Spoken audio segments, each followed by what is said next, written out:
क्या राजपूतों का बीजेपी से मोहभंग हो गया है? रविंद्र भाटी, पवन सिंह का हो रहा है समर्थन। राजपूत समाज के लोग इतिहास चोरी का भी लगा रहे आरोप। राजपूतों का बीजेपी से मोहभंग हो गया है या नहीं? हम इस रिपोर्ट में इस पर बातचीत करने जा रहे हैं। क्या बीजेपी से मोहभंग हुआ है या फिर जातिगत आधार पर बने संगठन एक तगड़े प्रेशर ग्रुप के तौर पर काम कर रहे हैं, जो अपनी बात मनवाने के लिए किसी भी हद तक चले जा रहे हैं। दरअसल पूरे देश में लोकसभा चुनाव हो रहे हैं, लेकिन बीजेपी के साथ लगातार खड़ा होने वाले क्षत्रिय समाज के संगठन प्रत्यक्ष और अप्रत्यक्ष तौर पर जातीय गोलबंदी कर रहे हैं। लगातार अटैकिंग मोड में रहकर किसी भी दल से खड़े उनके जातीय उम्मीदवार को समर्थन करने का प्रयास कर रहे हैं। राजपूत समाज के कुछ लोगों का आरोप है कि इतिहास का विकृतीकरण कर उन्हें विलेन बना दिया गया। उनका मानना है कि बृजभूषण शरण सिंह के साथ जो हुआ वो स्वीकार नहीं है।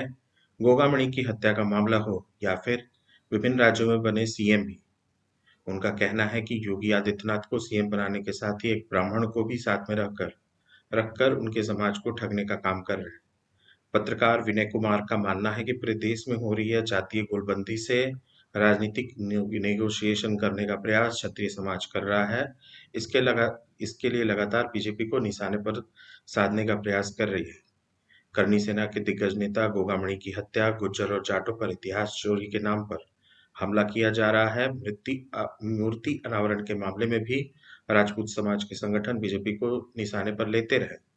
एक तरह से बीजेपी के साथ खड़े रहने वाले राजपूत वर्ग के कुछ लोगों का साफ तौर पे कहना है कि वो इस पार्टी का गुलाम नहीं है। तो क्या बीजेपी के साथ खड़े रहे क्षत्रिय समाज ने अपना पल्ला झाड़ लिया है? राजनीतिक विश्लेषक संतोष कुमार का कहना है कि राजपूत जाति के संगठन तेवर में रख के राजनीतिक गोलबंदी का प्रयास कर रहे हैं। बीजेपी ने राजपूत जाति के लोगों को बराबर की टिकटें दी है। देश में भी आबादी के हिसाब से राजनीतिक प्रतिनिधित्व दिया गया है, लेकिन वो कह रहे हैं कि यह गैर वाजिब मांग है जिसमें सिर्फ जाति को आधार बनाया जा रहा है। उन्होंने यह पूछा कि अगर जातीय आधार पर ही उम्मीदवार का चयन और समर्थन करना है, तो फिर क्यों भारतीय जनता पार्टी या आंदोलन से अपेक्षा रखना?